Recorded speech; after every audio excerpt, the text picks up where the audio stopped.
Salam, dünyanın hər qaysı yerlərdə yaşayotgan qarindaşlar, qanday ahvalinglar, amallar yaxshi turinglarmi? Bizning arada Yohanna bayon qilgan xush xabar darsimizning orlig'i sal uzrab ketib qoldi, kechirsizlar.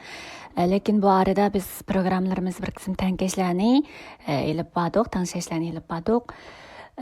Shunaq bo'lsa-mu darsimizning, ya'ni YouTube kanalimizga darsimizning vaqti uzrab ketgan bilan bizning har kun yo'llanayotgan Xudoning so'ziga oid mazmunlar to'xtab qolmayotdi. Bo'libmi bu mazmun burun Telegramda va Instagramda yo'llanayotgan bo'lsa, hozir biz markazli qilib WhatsApp kanaliga markazlashtirdik. Shunga xabardor bo'lgaysizlar. Kundalik Xudoning so'zi yo'llanayotgan bu so'zi sizlarga nisbatan nihoyat qimmatli mazmun hisoblandi. Ya'ni Xudoning so'zini o'zinglarning hayotinglarda qanday tatbiqlash, o'zinglarning barcha o'y fikrlaringlarda, turmushinglarning har qaysi doiralarda Xudoning so'zini qanday o'zinglarning hayotinglarda, shu o'rninglarda, shu ahvollaringlarda, shu sharoitlaringlarda tatbiqlashinglarga yetakchi bo'ladigan, turtki bo'ladigan nihoyat muhim mazmun hisoblandi. Shuning uchun bu mazmunni sizlarning kunda har kun bu mazmunlardan to'liq unumlik foydalanib Xudoning so'zidan o'zinglarning ilhom, madad, kuch elib turmushinglarda yashab chiqarishinglarni, yashab mengishinglarni umid qilma. Balkim bu mazmunlarning o'zinglarga qanday yordam bo'layotganligini balkim sizlar hozir ba'zi ma'lum darajada his qilib yetgan vaqtinglar bo'lishi mumkin. Chunki biz bu har kun yo'llanayotgan mazmunimizni qilg'ilimi 2 oy bo'lay deb qoldi. Ya'ni 3-oyning 1-kundan boshlab har kun yo'llanadi. Ham buningga o'zinglar qanchalik qalbinglarni, zehninglarni, kuchinglarni bergan bo'lsanglar va shuningdan nachasi holatda o'zinglarga Xudoning ato qilgan mehr shafqatlarini, baxt barakatlarini his qilib yetgan bo'lishinglar mumkin. Shunga kunda bu mazmunni o'qishinglar uchun, bu mazmunni tushunib yetishinglar uchun kunda 5-10 minut vaqtinglarmi sarf bo'lmagan darajada shu qadar oz vaqtni bu mazmunga bersanglar, atsanglar, lekin bu shunchalik oz hisoblangan shu mazmun ichidan o'zinglarning hayotinglarga erisha oladigan, o'zinglarning hayotinglarda aks ettiradigan Xudoning baxt barakatlari, mehr shafqatlarining naqadar mo'llig'ini mencha o'zinglarmi hozir ma'lum darajada anqirab yetgan vaqtinglar bo'lishi mumkin deb qarayman. Shuning uchun bunday mazmunlarga sal qaramasliginglarni, bunday mazmunlarga beparvolik qilmasliginglarni umid qilaman. Shunga amal bor, bizning bu mazmun, bu kundalik mazmun sizlarning yetishib mengishinglarni umid qilaman. Agarchanda yanala davomli sizlarda agar menda WhatsApp kanali yo'q yoki men Instagram ishlatmayman desanglar, menga ayrim uchur qilsanglar bo'ladi. Uningdan boshqa men o'zimning qo'llanayotgan har qaysi applari, aloqalash vositalari bor bo'lg'ashqa, agar sizlarda Xudoning so'ziga bo'lgan tashnalik, Xudoning so'ziga bo'lgan bir yerismanlik, qizg'inliklar bo'ladigan bo'lsa, sizlar har qaysi jihatlardan sizlar erisha olasizlar. Shuningdek Xudoning so'ziga, Xudoning haqiqatiga chin dilimizdan intilganlarga nisbatan dunyoning hech qanday bir sabab bahonalari bizga to'sqinlik qilmaydi deb o'ylayman. Xo'sh, unda bo'lsa bugunmi biz darsimizning davomiga kelaylik. Bizning bu Yohanna darsimiz biroz orlig'i biroz uzrab ketib qoldi. Ya'ni orliqda biroz uzrab ketib qoldi, lekin shunday bo'lsin, men o'ylayman, bizning mayli Yohanna bayon qilgan xush xabar darsimiz orqali biz erishgan bir qism haqiqatlar, haqiqat to'g'risida uchurlar bo'lsin va yoki olamning yoritilishida so'zlangan bir qism mazmunlar bo'lsin, bularni biz shu 3-oyning 1-kundan boshlab biz kunda ko'rayotgan shu kundalik mannadagi kunda har kunlik mazmunlar orqali biz texmo bularni cho'nqurlashtirib, konkretlashtirib mang'avatimiz deb qarayman. Shuning uchun bu haqiqat to'g'risidagi bu haqiqat mayli mening so'zlaganlarim bo'lsin va yoki sizlar o'zinglarning jamoatinglardagi yetakchilaringlar orqali anglagan mazmunlaringlar bo'lsin va yoki boshqa kitoblar orqali o'qib tushungan mazmunlaringlar bo'lsin, hargiz bir-birini chat qaqadigan mazmunlar emas, balki bir-birini texmo mukammallashtirib, bir-birini texmo tushunishinglar uchun yordam qiladigan, bir-biriga uyg'un keladigan mazmunlar. Chunki haqiqat bir, Xudoyimiz bir. Bizning so'zlaydigan, bizning haqiqat to'g'risiga yetkazadigan uchurlarimizning nishoni bir. u bo'lsin xudo rab ayso masih haqida bo'lg'ashqa mayli biz qilayotgan kunlik mazmunlardagi bo'lsin mayli o'zinglarning yetakchinglar jamoatinglarda anglayotgan uchurlaringlar bo'lsin bular hargiz bir biriga zid keladigan mazmunlar emas bir biriga zich bog'lanishli bo'lgan birli nuqtaga qaratilgan birli nishonga qaratilgan birli nishonga qarab mangan shuna mazmun bo'lg'ashqa bular o'zaro bir birini to'liqlash roliga ega shunga bu har qaysi mazmunlar bir birini to'liqlaydigan bo'lg'ashqa texmo shu har turli har xil shakl elib berayotgan bu mazmunlar sizlarning e'tiqodiy hayotinglarga uzuqliq bo'ladi ya'ni har qaysi jihatlardan uzuqliq kuch quvvat energiya bo'ladi shunga har qaysilarini to'liqlab mengishga atrofliq to'liqlab mengishga alohida e'tibor qilishinglarni umid qilaman masalan biz hayotimizda biz badanimizga o'zimizga uzuqliq tenimizga bir uzuqliq sog'lom bo'lgan bir jismoniy tanni biz saqlab mengishimiz uchun har qanday vitaminlar shuna ilminotlarni biz to'liqlab manganga o'xshash xudoning haqiqat to'g'risidami biz har qaysi jihatlardan faqat birli tarafdan emas masalan biz vitamin A'ni ham kuchayib yeyaversak bu yana bir bu bizning badanimizga sog'lomligimizning tamponligini mingishimizga ham ba'zanda ziyonliq ya'ni yaxshi bo'lmaydi shuning uchun biz vitamin A'dan tortib B, C, E, Kgacha deganga o'xshash har qanday ilmitlarni har qanday vitaminlarni biz to'liqlab muvofiq miqdorda tanishib manganimizga o'xshash bizning e'tiqodchilik hayotimizda ham nurg'un har qaysi turmushimizning har qaysi jihatlardan biz bularni tamponlashtirib shuna elib mengishimizga to'g'ri keladi demoqchi bo'lganimni yana nima demoqchi bo'lganimni men sizlarga tushundinglar deb qarayman bizning bu boshlanish qismimiz sal o'zgarib ketib qoldi undaq bo'lsa biz oldi bilan Yuhanna bayon qilgan xush xabar bugungi mazmun ya'ni bugun biz Yuhannaning 7-bob 25-oyatdan 31-oyatga qadar bir qisqagina mazmunni ko'rib o'taylik dedik oldi bilan biz bu oyatlarni bir qatim o'qib chiqaylik 25-oyatdan boshlaymiz Yerusalimliklarning ba'zilari Aqsoqollar o'ldirmoqchi bo'lgan odam bu emasmidi?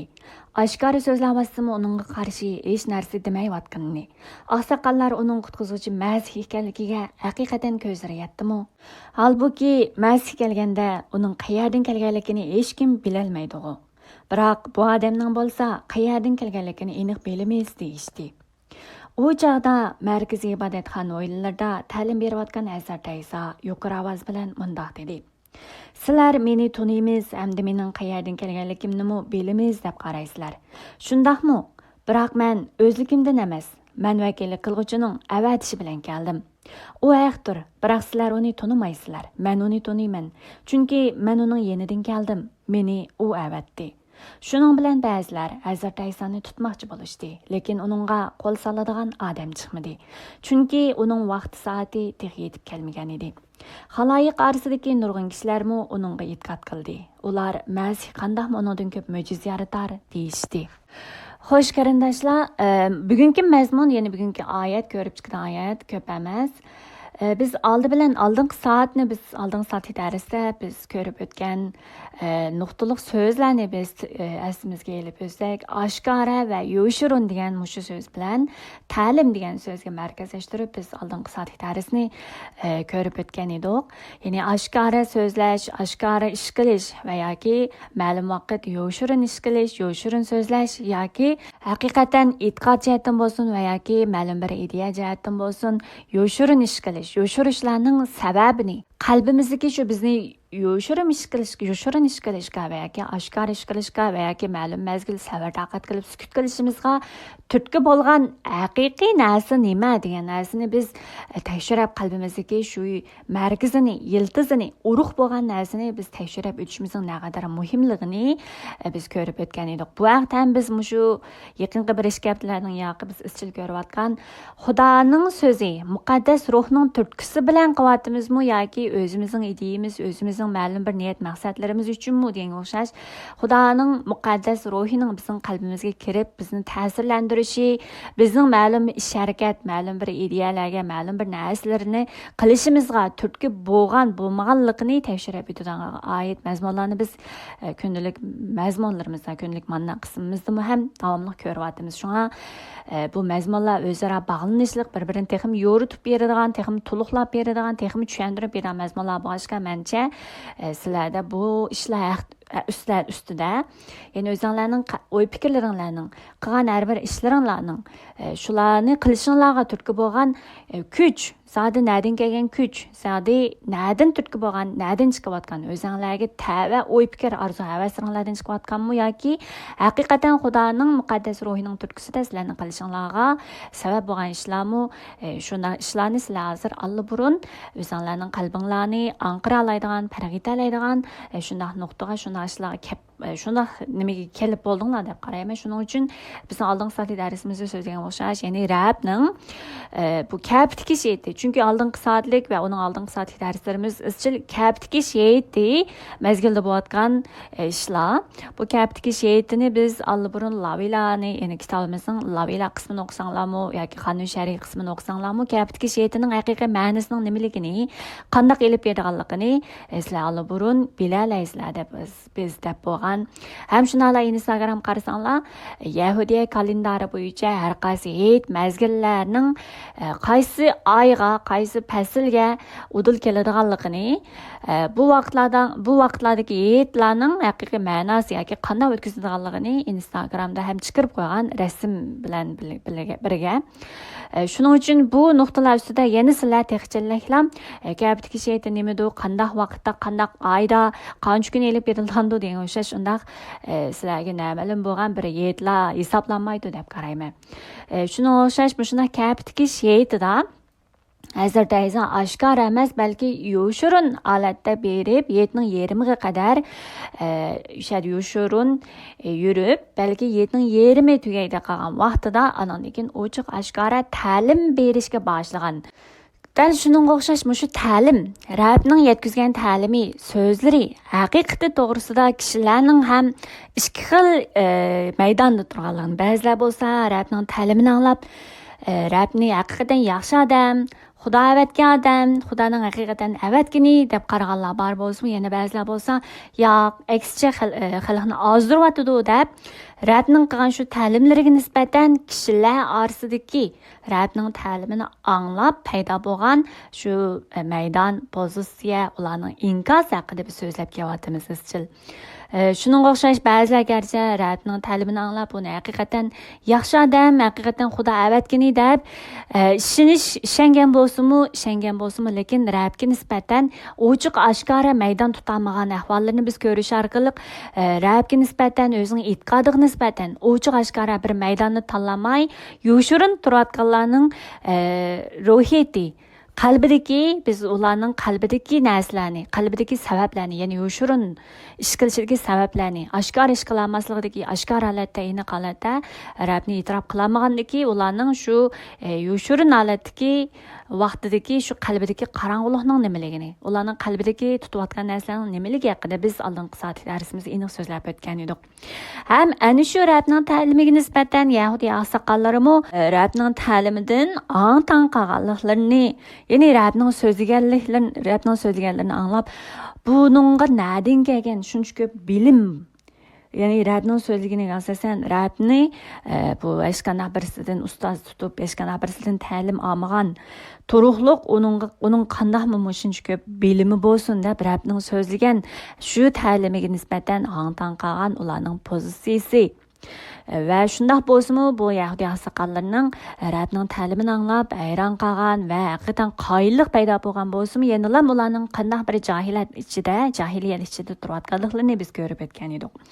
Va Rabb bo'lsa, oxir bularning, bu kishilarning qalbidagi shunday pozitsiya inkosini biladi emasmi?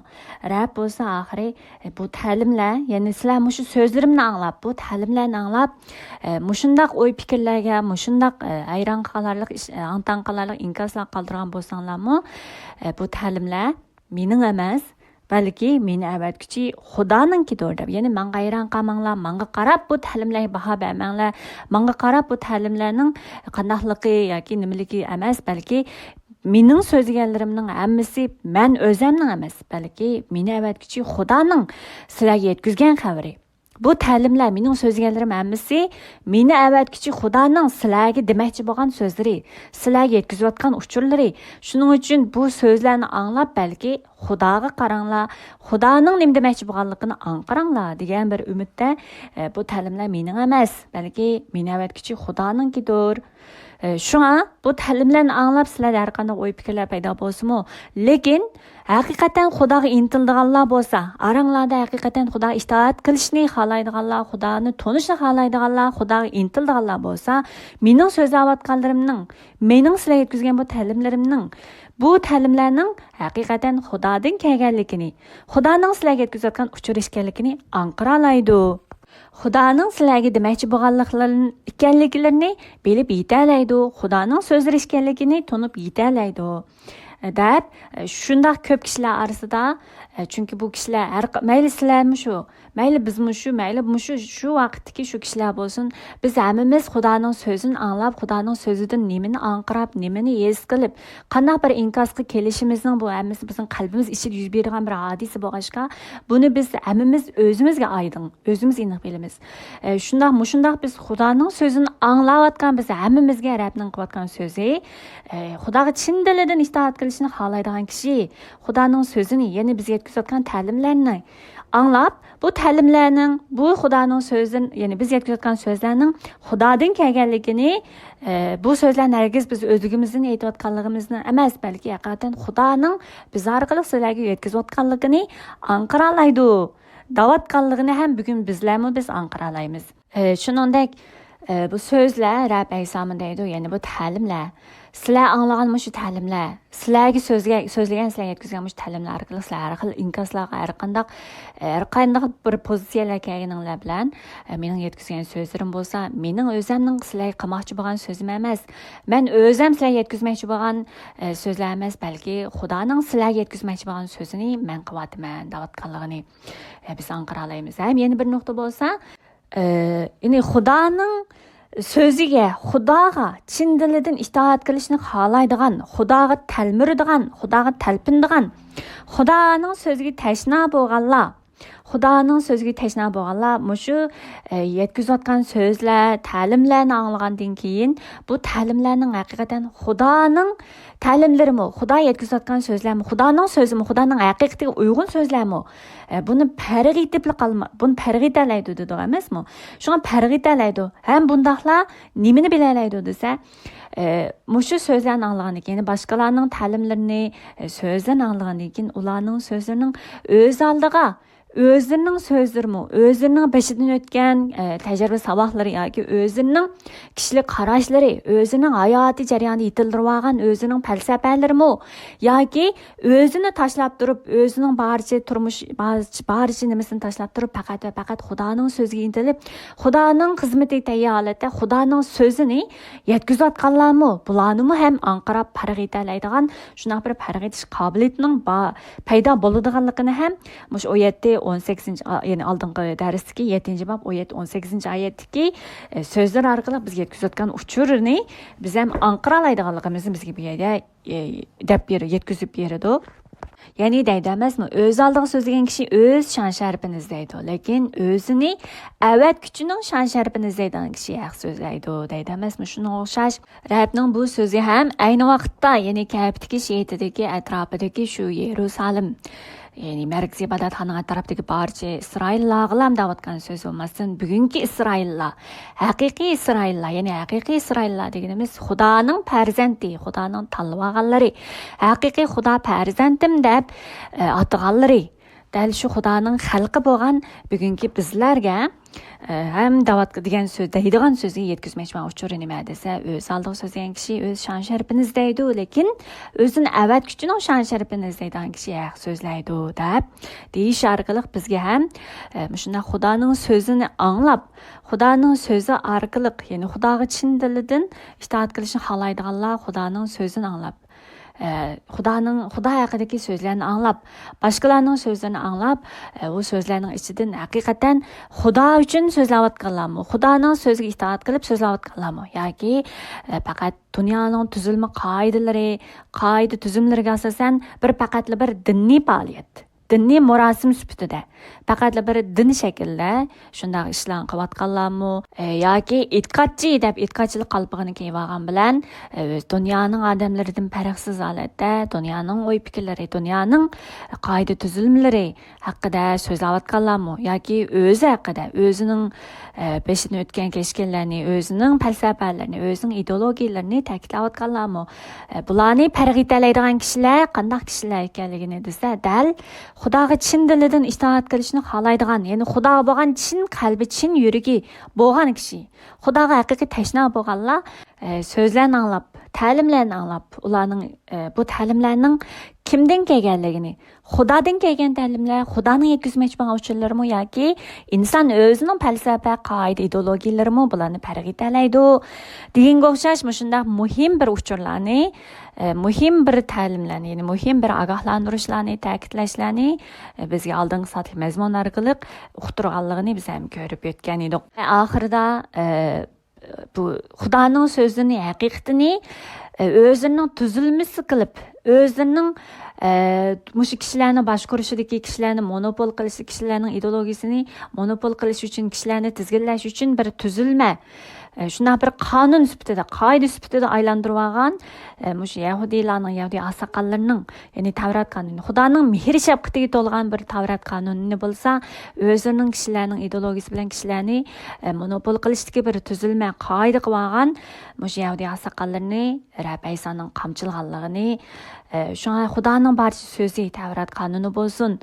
xudoning barcha so'zlari biz yani bugungi kunda biz ko'nahda deymiz ko'nahda bo'lsin mayli yangi ahdidagi bo'lsin barcha xudoning so'zi bo'lsa xudoning mehr shafqati xudoning kishilar insonlar uchun bergan mehr shafqatlik so'zlariga to'lgan shunaqa mehr shafqatini xudoning so'zi bo'lsa mehr shafqat to'lgan shunaqa so'zlar ekanligini lekin shunda xudoning mehr shafqatiga qutqizishiga to'lgan xudoning so'zini bo'lsa mush yetakchilarning bo'lsa kishilarni kontrol qiladigan kishilarni tizginlaydigan ularning ideyalarini ideologiyalarini monopol qilib oladigan bir vosita tuzilma qoida prinsip qilib o'zgartib olganliklarini qamchilgan bir mazmunni ham ko'rib o'tgan edik.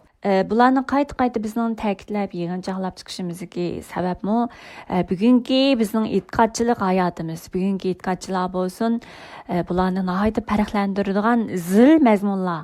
Bularni farqlantirmasa o'zlari haqiqatan mushu ayni vaqtdagi Yahudiy asaqallari, Tavrat ustozlari, Rab Aysoga qarshi turgan mushu kishilar qatorida bugungi davrimizda, bugungi kunimizda ham e'tiqodchilar orasida mushundaq xizmat qilayotgan, mushundaq ideologiyada yashayotgan, mushundaq Yahudiy asaqallari bilan Tavrat ustozlaridan farqsiz holatda e'tiqodchilik hayotini yashayotganlar sanoqsiz bo'lg'achqa bularni biz qayta ta'kidlab bugun ham dars başlashdan burun askarishni muvofiq ko'rdik. Ham uning ustiga bizning darsimizning orlig'i sal uzrab ketib qoldi emasmi?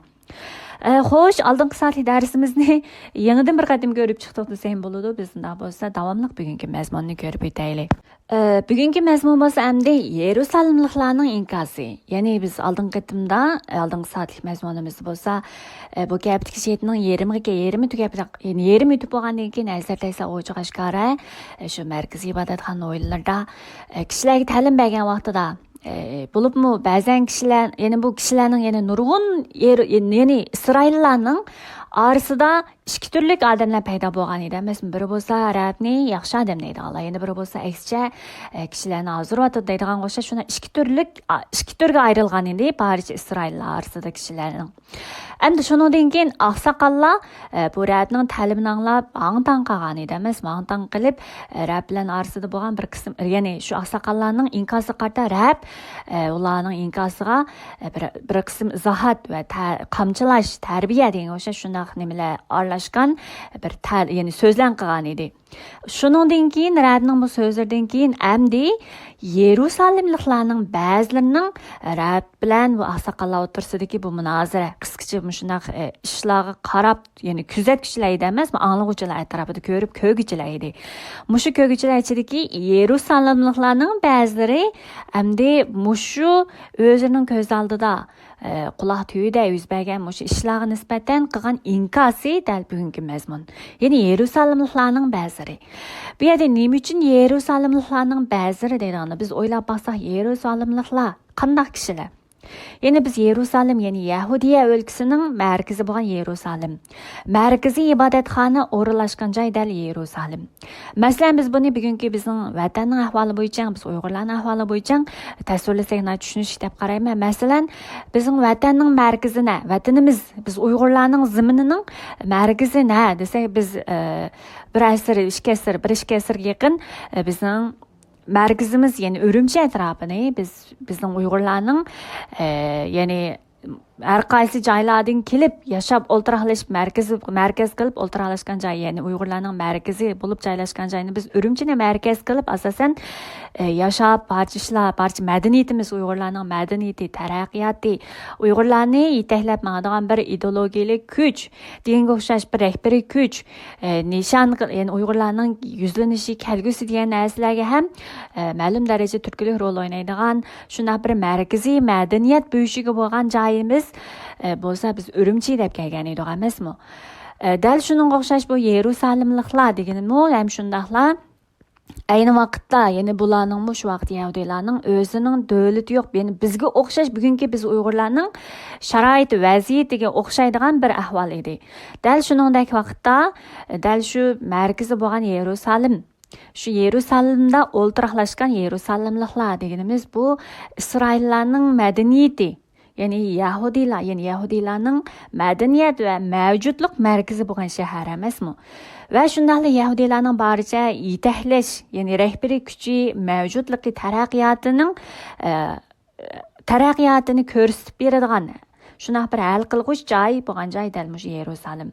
Dal shunga mush Yerusalimlar bo'lsa, dal shundaq Yahudilarning madaniyat bo'shiga bo'lgan, mavjudlikning markazi bo'lgan mush shaharda Yerusalimlarning asosiy taraqqiyot ideyalari bo'lsin, mavjudlik ideyalari bo'lsin, mushlardan o'zlari Yerusalimlarning mavjudligini saqlash uchun taraqqiyoti, kelgusini o'ylash bilan qilgan shundaq bir bo'shik bo'lgan shundaq joyda yashayotgan Yerusalimlar hisoblandi. Ham shunga bular Yahudi aqsoqollari Tavrat ustozlarining ta'limlarini, an'analarini qanday saqlash to'g'risidagi shunday bir ideologiyalarni deng o'xshash shularni bevosita anglab, Yahudi aqsoqollari bilan Tavrat ustozlarining shunday bir o'gitlaridan, yetaklashlaridan shunday bir ko'rinarli bir darajada ta'lim, ya'ni ta'sir oladigan kishilardan Yerusalimliklar hisoblandi.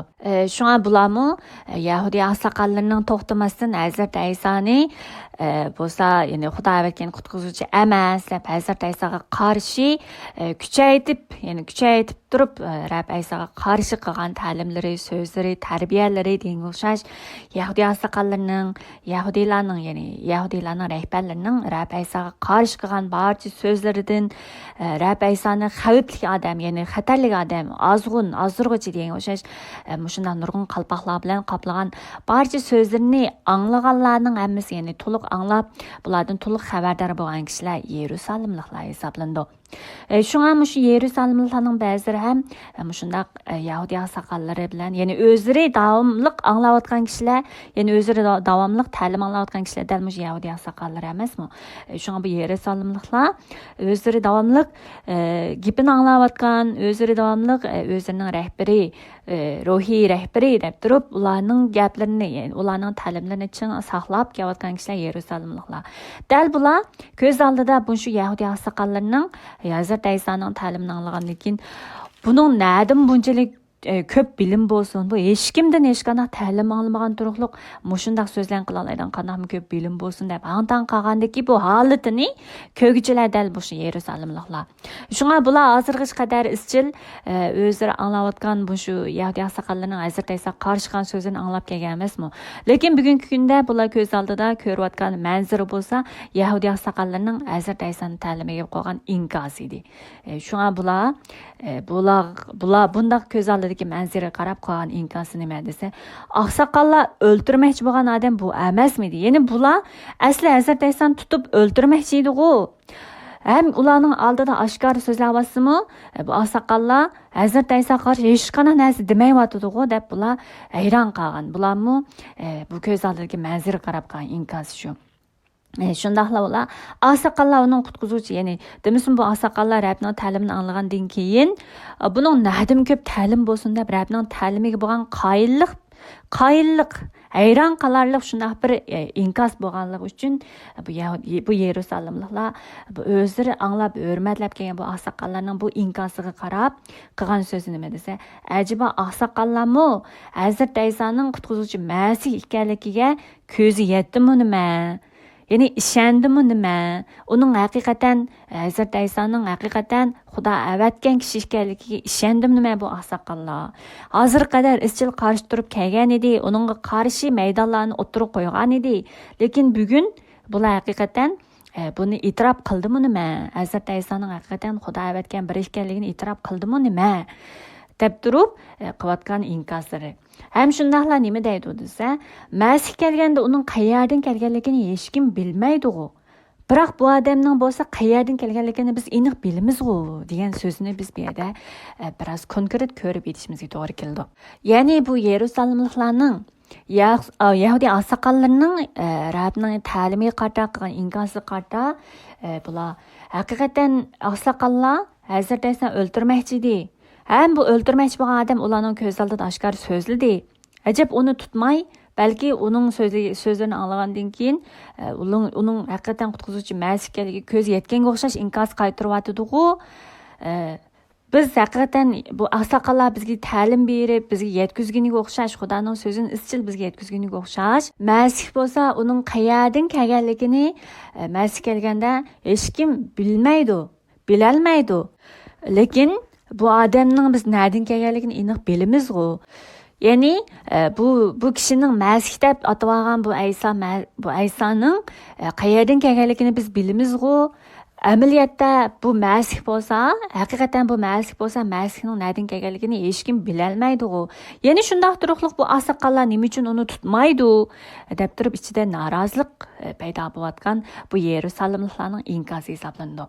Ya'ni bu Yerusalimliklar o'zlari Xudoning so'zi yo'lida mang'uchi bir haqiqiy Isroillar deb qaraydi o'zlarini. Ya'ni o'zlarini bo'lsa haqiqatan nima uchun bular shunchalik ishonchni o'ziga tutadi desa, chunki ayni biz hozir biz o'zimizning Uyg'urlar vaziyati bo'yicha qaradik dedik emasmi? Tilimiz yo'qolib ketdi, madaniyatimiz yo'qolib ketdi, soplig'imiz yo'qolib ketyapti, o'zimizning mavjudligimiz xavf ostida qolgan shunday bir sharoit vaziyat ichida balkim mushlarning orasida balkim Uyg'urlar o'ltiraqlashgan rayonlar, balkim Turkiyadagi hozir chat biz diasporadagi Uyg'urlar orasidan biz misolga olsak, balkim Turkiyadagilar balkim o'zini biz haqiqatan Uyg'urligimizni saqlab qolyapmiz, Uyg'urlar madaniyatini saqlab qolyapmiz, Uyg'urlarning kimligini saqlab qolayotgan mush diasporadagi Uyg'urlar ichida Uyg'urlarga eng yaqin, Uyg'urlarga xos yashayotganlar biz bo'lamiz deb balkim boshqa joyda, mayli Yevropada va yoki boshqa joyda yashayotgan Uyg'urlarga qaraganda o'zini haqiqiy bir Uyg'ur, haqiqiy bir Uyg'urlarga xos Uyg'urlik ruhi bilan Uyg'urlar uchun kurash qilib yashayapmiz deb balkim Turkiyadagilar o'zini boshqa Uyg'urlarga qaraganda texmi cho'ng tutishi mumkin. Dal mushundaq o'zini cho'ng tutadigan o'zining Uyg'urlik xos bir nimasini saqlab qoldik deb o'zini haqiqatan maydasiga urib so'zlaydigan shu Turkiyadagi kishilarga o'xshab qoladigan bir ideologiya hozir Yerusalimliklarda bor deb qarasak bo'ladi, tushunsak bo'ladi. Ya'ni bu Yerusalimliklar ayni vaqtda shu Yahudilar bular chechilib ketgan emasmi? Chechilib, hammasi bizga o'xshash diaspora bo'lib, o'zining madaniyati, tili, kimligi, hatto o'zining diniy e'tiqodini ham yo'qotib yashayotgan shunday mazgillarda. Ammo bu Yahudilar o'ltiraqlashgan bu Yahudiya o'lkasida Yerusalimda, ya'ni markaziy ibodatxona o'rinlashgan Yerusalimda kishilar mushu joyga yig'ilib turib, o'zining haqiqatan Xudoning xalqi bo'lgan Isroilligini saqlashga kuch chiqarayotgan xalqlar dal mushu Yerusalimliklar. Yahudiya o'lkasidagilar hisoblanadi emasmi? Shunga bular biz bo'lsak izchil Xudoning so'zini Tavrat qonunini yo'qotmay uni chin tutishga kuchab kelayotgan kishilar haqiqatan biz hisoblanamiz. Biz haqiqatan Yahudiy oqsoqollari Tavrat ustozlaridan Xudoning so'zini anglab, Xudoning so'zi bo'yicha Xudoning xalqi qatorida, xalq sifatida Xudoning so'zi bo'yicha yashash kuch chiqarayotganlar biz bo'lamiz deb turib, o'zlarini maydasini qo'lini urib turib, biz haqiqiy Isroillar, haqiqiy Xudoning xalqi deb turib, haqiqiy ishonch bilan tong so'zlaydiganlar bu Yerusalimliklar hisoblanadi emasmi? Shunga bular nima deydi desa, biz ana shunday hozir qadar boshqa Yahudilar, boshqa Isroillar chechilib o'zining kimligini yo'qotib kelgan bo'lsa-mu, lekin biz o'zimizning kimligimiz hayotimizni yashashga ching turib, Xudoning so'zi bo'yicha yashash ching turgan kishilar biz tursak, biz haqiqatan Xudoning so'zini anglab, o'qib, uning ustida biz o'rganib kelayotganlar biz tursak, ya'ni biz Xudoning haqiqiy xalqi tursak, biz ham shundan Xudoning so'zini anglab kelgan tursak, dal shu biz anglab kelgan Xudoning so'zida bo'lsa, bu Masih kelganda hech kim uning qayerdan kelganligini bilmaydi. Lekin biz bilamiz. Bu odam bo'lsa, bu ya'ni bu Aysa degan bu kishi bo'lsa, qayerdan kelganligini biz bilamiz. Shunga bu kishi hargiz Masih emas tursa, nemishqa bu oqsoqollar buni tutmaydi deb ichida norozilik bildirayotganligini biz bularning hozirgi mushu so'z orqali anqara olamiz. Ya'ni qisqasi biz hozir bularning nimasini bizning o'ylagan tushunib yetgan bo'lsa, qisqasi bularning inkosidan nimani tushuna olamiz desa, bular o'zini Xudoning xalqi, Xudoning so'zini tutib yashag'uvchilar deb qaraydi. Yerusalimliklar bo'lsin, mayli Yahudi oqsoqollar bo'lsin, o'zini taqvodor Xudoning xalqi, haqiqiy Xudoning yo'lida mang'uchi, haqiqiy itqatchi, Xudoning farzandi deb qaraydi. Haqiqatan Xudoning so'zini qo'lida tutib, ya'ni Xudoning so'ziga itoat qilib yashag'uvchi taqvodor bandalari deb qaraydigan kishilar dal bu kishilar. Yahudiy oqsoqollar bo'lsin, Yerusalimliklar bo'lsin, o'zlarini haqiqiy men bir itqatchi, Xudoning farzandi deb turib, o'zining itqodidan gumon qilmay turib, ishonch bilan men bir Xudoning haqiqiy Xudoning yo'lida mang'uchi deb turib, so'zlaydiganlar dal mushu kishilar edi. Lekin bu kishilar o'zlari nima deydi desa, men Xudoning yo'lida mang'uchi degan bilan, Xudoning so'ziga itoat qilib mang'uchi, Xudoning haqiqiy xalqi bo'lgan Isroillardan men degan bilan, lekin bular haqiqatan Rabni tanimoqchilar, Rab Aysoni tanimoqchilar. Bular lekin Rab Aysoni tanimay turib, bularning yana eg'izib deydigani bo'lsa, biz Xudoning yo'lida mang'uchi, Xudoning farzandi, Xudoning so'zi yo'lida mang'uchi haqqanilar qatori turuvchi Isroil xalqi. Biz Xudoning xalqi deb turib, lekin Xudo avatgan Masih kelganda bo'lsa, Xudoning shu avatgini, ya'ni Xudoning qutqizish xabarini elib kelguchi ularning orig'i kelib, ular bilan birga yashaganda bo'lsa, bular balki uni chetga qilib, uningga ziyonkashlik qiluvchilar dal mushu o'zini Xudoning xalqi, Xudoning farzandi, bir itqatchi deb qaragan kishilar edi. Shunga biz bu Yerusalimliklarning inkosi orqali biz ham o'zimiz bir qatim tekshirib o'tishimiz to'g'ri keldi. Sizmi haqiqatan men bir itqatchi, men Masihni qabul qilgan, men itqatchi, Xudoni tunug'uchi, men bir haqqani, ya'ni gunohdan pok bo'ldim deganingiz bilan haqiqatan Rabbni tunuvatamsiz. Rab Ayso Masihni haqiqiy tushunyapsiz. Xudoning sizga yetkazmoqchi bo'lgan so'zlarini haqiqatan anqirayotamsiz. Haqiqatan Xudoning sizga yetaklamoqchi bo'lgan shu yo'li ustida mengiyotamsiz. Yoki Xudoga qarshi maydonda, Xudoga qarshi tarafda turib o'zingizga haqiqatan men bir itqatchi deb davog'ingiz bilan Xudoga qarshi bir yo'lda, Xudoning yo'liga, Xudoning ishlariga, Xudoning xizmatiga, Xudoning millatingiz orasida qilayotgan shu ishlariga qarshi bir ishlarni, gap so'z cho'chaklarni qilayotamsiz degan narsani biz o'ylab chiqishimizga to'g'ri kelgan mazmun dal bugungi mazmun hisoblanadi. Yerusalimliklar qatorida sizmi bormi? O'zingizni bir itqatchi, Xudoning xalqi deb qarab olib, ammo Rabbning haqiqiy bugungi davrimizda, bugungi turmushimizda qilayotgan ishlarga qarshi bir maydonda turib, Rabbga qarshi bir maydon e'lon qilgan odam sizmi? Shu Yerusalimliklar qatorida sizmi bormi? Buni bir o'ylab chiqish degan mazmun dal bugungi mazmun orqali bizni ogohlantirgan mazmun hisoblanadi. Ham mushundaq kishilarga nisbatan endi Rabb mundaq javob qaytarganligini biz ko'rib yetalaymiz.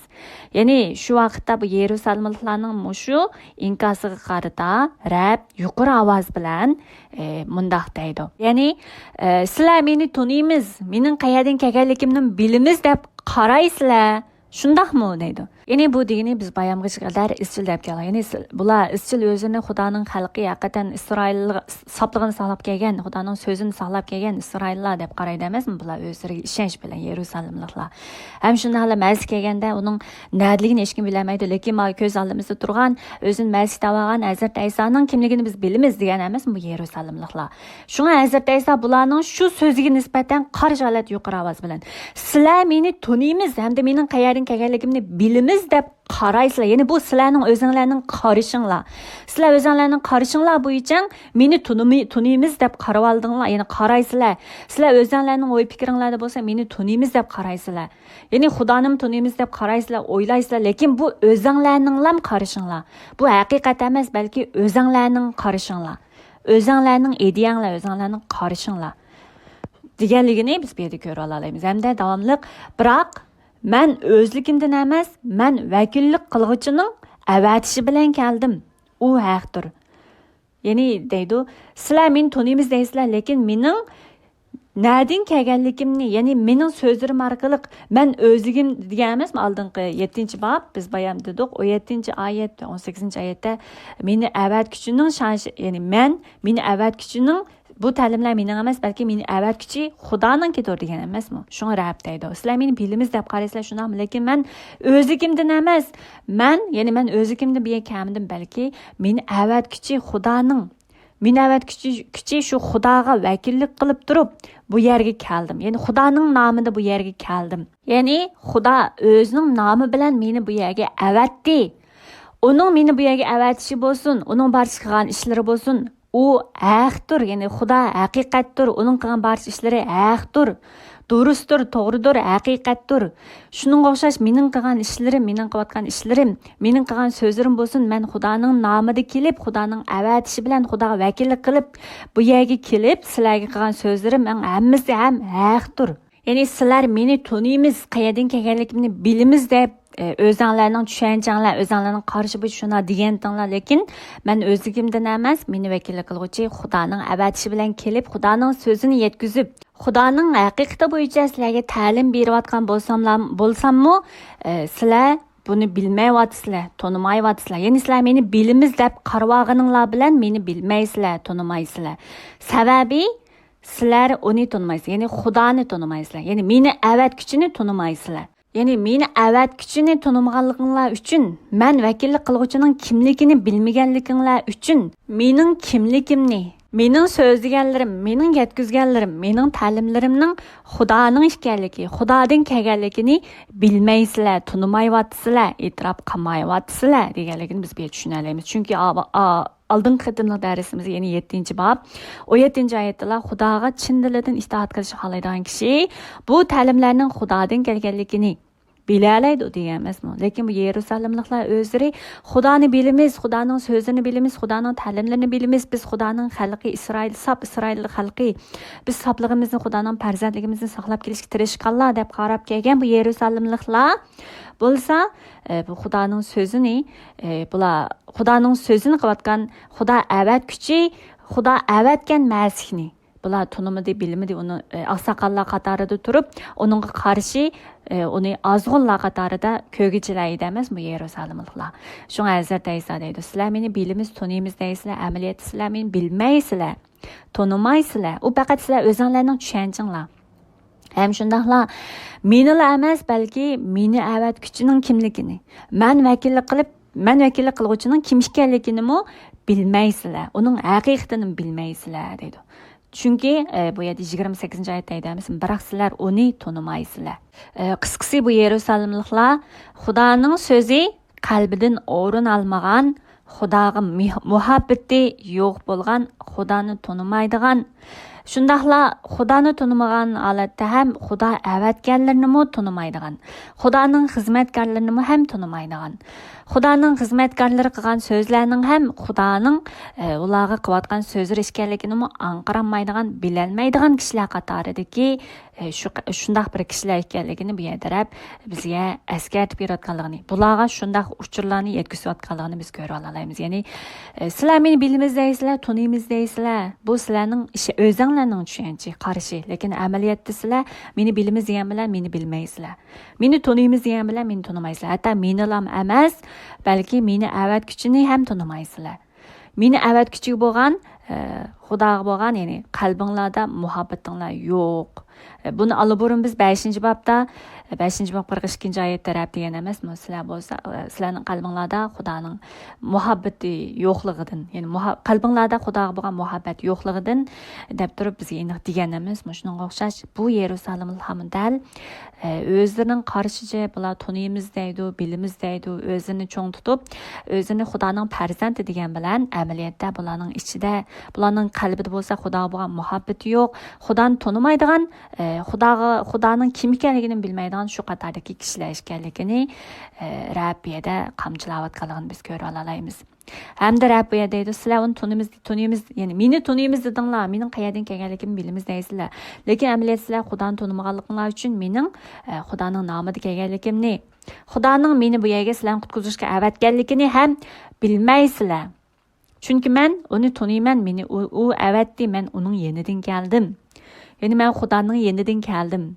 Sizlar Xudoni tonimaganliginglar uchun Xudoning yenidan kelganligimni ham bilmaysizlar. Shunga sizlarning meni tuniymiz, mening qayerdan kelganligimni bilamiz degan tushunchanglar, qarashinglar u sizlar o'zinglarning behuda qarashinglar degan o'xshash shunday bir qamchilaydigan gap bilan bularga javob qaytarganligini biz ko'ra olamiz.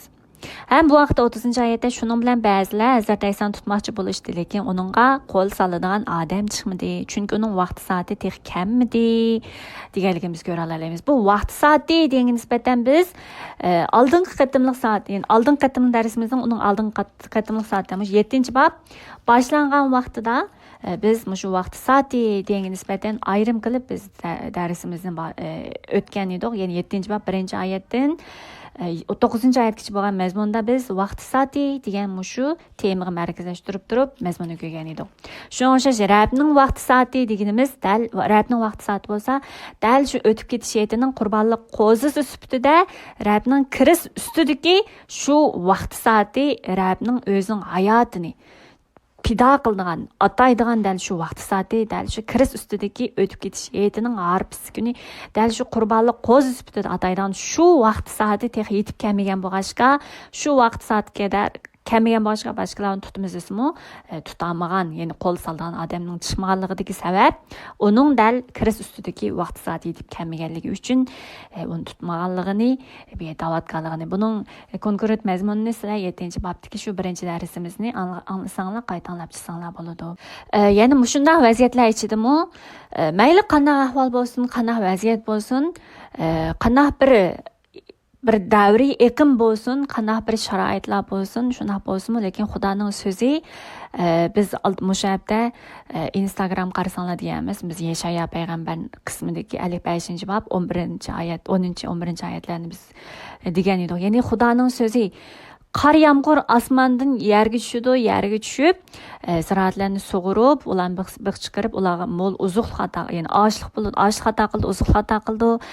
Shuningga o'xshash Xudoning so'zi ham yaqinida, Xudoning so'zi ham kishilar orasida, ya'ni shunday kishilar orasiga tushganda bo'lsa, Xudoning so'zi ularga ruhiy hayot, mangulik hayotlikni ato qilganligiga oid mazmunni biz ko'rib o'tgan edik. Shuningga o'xshash qanday bir davriy sharoit bo'lsin, qanday bir ahvollar bo'lsin, qanday bir ideya aqimlari bo'lsin, shunday bir davrlar sharoitida yashayotganlar ichida bo'lsin, Xudoning so'zini anglab, Xudoning so'zlari orqali Xudoning mehr shafqatiga erishib, Xudoning qutqizishiga erishadiganlar yenilam aramizda uzilmay chiqadi.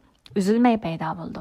Shuna o'xshash bu vaqtda yana gapga aytdim, mana shunday talash tortishlar, nurg'un qarashlar, nurg'un Rabbiyga qarshi bo'lsin, mayli Rabbiyga tarafda bo'lsin, nurg'un shunday bir qarashlar paydo bo'lgan, shunday sharoitlar ichidimi, Rabbning so'zini anglab, Rabbning qilgan ishlarini ko'rib, Rabbga ergashganlarning yana davomli chiqayotganligini, yana davomli maydonga kelayotganligini bizga yana bu yerda deb beryapti. Ya'ni bu yerda Rabbga ishonganlarning paydo bo'lishi deganimiz, ya'ni dunyoga qarshi shu qadar, ya'ni bu yerda bir millatning iqimi, bir millatning taraqqiyoti, bir millatning mavjudlik asosini tutib kontrol qilayotgan bu Yahudilar, Yahudiy asaqallari Tavrat ustozlari emas, men Yerusalimliklar edi.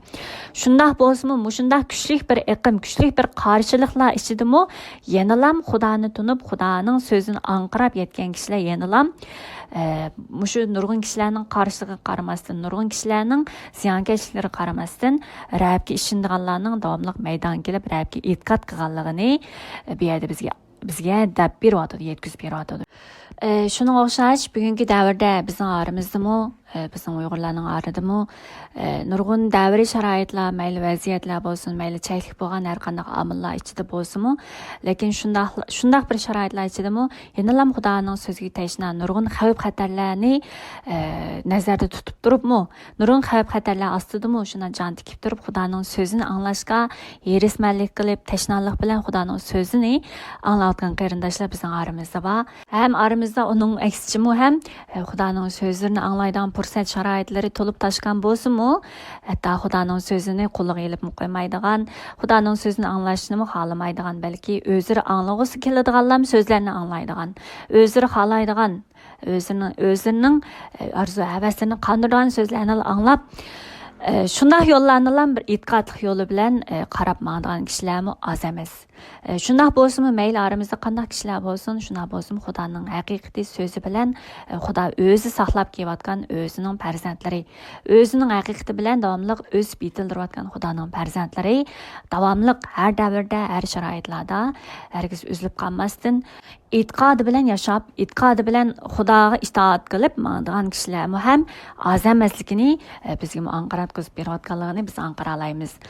Maqul qayrindaşlar, bugünkü məzmun muşunchilik bolsun. Bugünkü məzmunni sizlarning ham asta-asta azm qilib, mushu bir davri sharoitlarni tushungan holatda o'zinglarning davri sharoitlarini va o'zinglarni mushunday bir davri sharoitlar bilan solishtirib turib, o'zinglarning qalbinglarni ham anqirab turib, anglab chiqishinglarni umid qilmay, bugungi so'zlar orqali Xudoning sizlarga o'zining mehr shafqatli so'zlarini, o'zining yetaklarishlarini, anqirashlarini, anqirtishlarini sizlarga ato qilishini, nasib qilishini umid qilmay. Ma'qulamsiz, biz keyingi soatlik darsimizda ko'rishaylik. Amallar Xudodan kelgan tinch amallik, mehr shafqat, muqaddas ruhdan kelgan cho'nqir tushuncha, aql, farosat ato qilishini umid qilaman.